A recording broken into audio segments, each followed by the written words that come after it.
Mes bien-aimés, paix et bénédiction apostolique.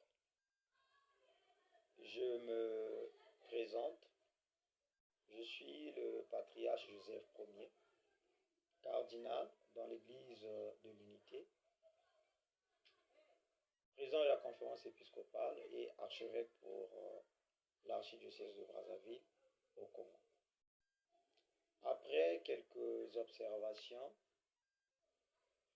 et sondages faits, nous avons constaté que nombreux sont ceux qui ignorent la présence de la mission catholique de l'unité, y compris quelques de nos confrères des églises sœurs qui se permettent injustement de dénigrer la hiérarchie de cette mission, ou encore de ne pas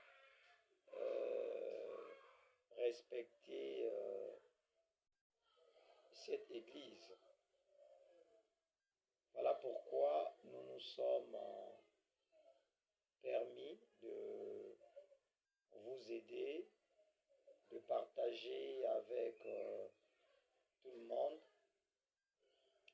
les connaissances ou encore les préoccupations qui peuvent donner la possibilité à beaucoup de personnes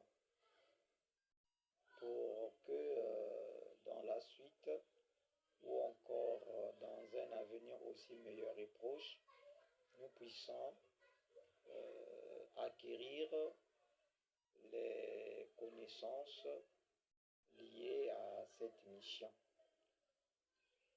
L'Église de l'Unité est une organisation internationale religieuse qui rassemble des chrétiens de diverses traditions, notamment les orthodoxes, les catholiques et les protestantes. Elle vise à promouvoir l'unité et la réconciliation entre les différentes branches du christianisme. Elle est dotée des codes de droit constitutionnels et disons des codes de droit canoniques et des règles constitutionnelles. Représentée par le pape Jean-Pierre Ier, pontife général de l'Église de l'Unité dans le monde. L'Église de l'Unité refuse d'être romaine pour l'intérêt de l'unité, bien sûr. Elle reconnaît pourtant l'autorité du pape Léon. Elle a beaucoup de la considération et de respect envers toutes les églises sœurs. Elle travaille pour que toutes ces églises, à travers ces missionnaires, puissent encourager le dialogue et la collaboration, peu importe nos traditions chrétiennes. Dans sa façon de faire, elle exige à ce que les prédicats religieux soient scrupuleusement respectés. Donc, elle ne permet pas à ce qu'on parle mal de sa hiérarchie qui est pyramidale et qui est composée de sa sainteté qui vise uniquement nos papes, Léon XIV et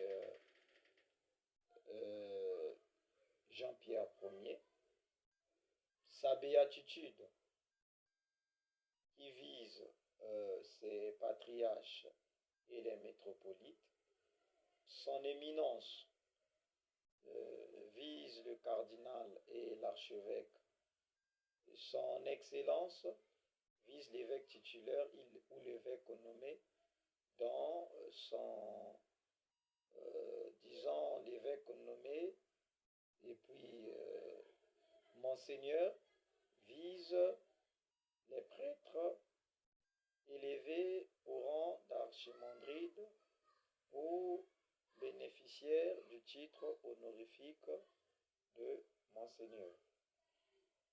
Cette Église qui est déjà partout dans le monde, qui compte beaucoup de cardinaux et